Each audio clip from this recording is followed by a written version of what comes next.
Chase Swain here with Mr. Foster, the athletic director here at Trinity-Pawling School. Um, so, Mr. Foster, what was your initial reaction to the cancellation of fall sports? Chase, thank you for having me today. My initial reaction, I think, obviously, was disappointment for all the boys who would have been playing this fall, especially the seniors. But then very quickly have to kind of turn and decide or try to figure out how we're going to make this whole program worthwhile for the students, student athletes, um, because we want them to be in school. We want them, to want to be at Trinity-Pawling, and we want them to be able to develop with whatever we decide to do. So, you talked about how you wanted to make it worthwhile for the fall athletes. What exactly were your plans for them? So right away, I met with the 12 varsity coaches here at Trinity-Pawling. Most importantly, the 3 varsity fall coaches, cross country, soccer, and football. And at first, talking to some other schools had decided that all fall long, the students would be able to play whatever sport they considered their first sport. And talking to our coaches, we didn't think that was such a great idea. So we came up with a plan where in the fall, or on Monday, Tuesday, and Wednesday, the fall sports would be emphasized.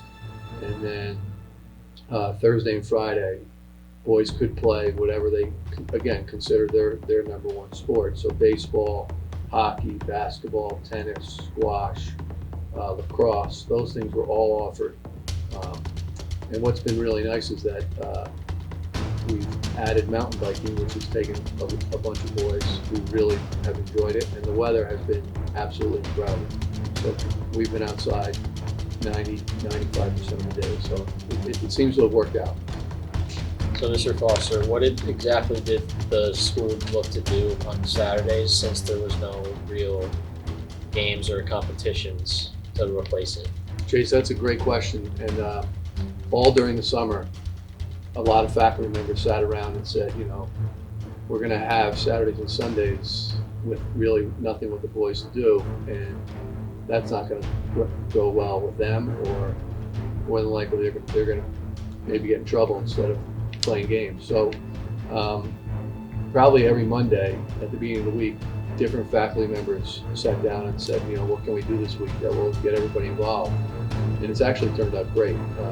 I think the first weekend we had sort of a dorm Olympics, and we were out on the quad and had various events where kids, mostly athletic events, but there was a trivia contest, and I think every student and faculty member was out there. One day we had a small inter-squad baseball game that ended with a home run hitting contest, and then some of the boys trying to hit off a young woman faculty member who was a pitcher in softball in college. On the other field, there was a lacrosse event going on.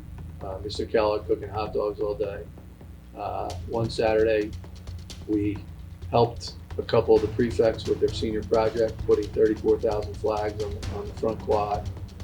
So it's really been full, and I think in my time, more faculty have gotten involved than they've ever gotten involved, and that's been really important because it's I think when the students see that, they come out and are involved also. And then finally, we were all concerned with how we would celebrate the seniors, because they lost the season and it was terrible. And how would we're not going to have a game. We're not going to be able to go on the field with their mom and dad and give them flowers, and their parents can't be here. So we had an all-school event. We've had some wonderful, again, the weather's been incredible. We've had chapels outside.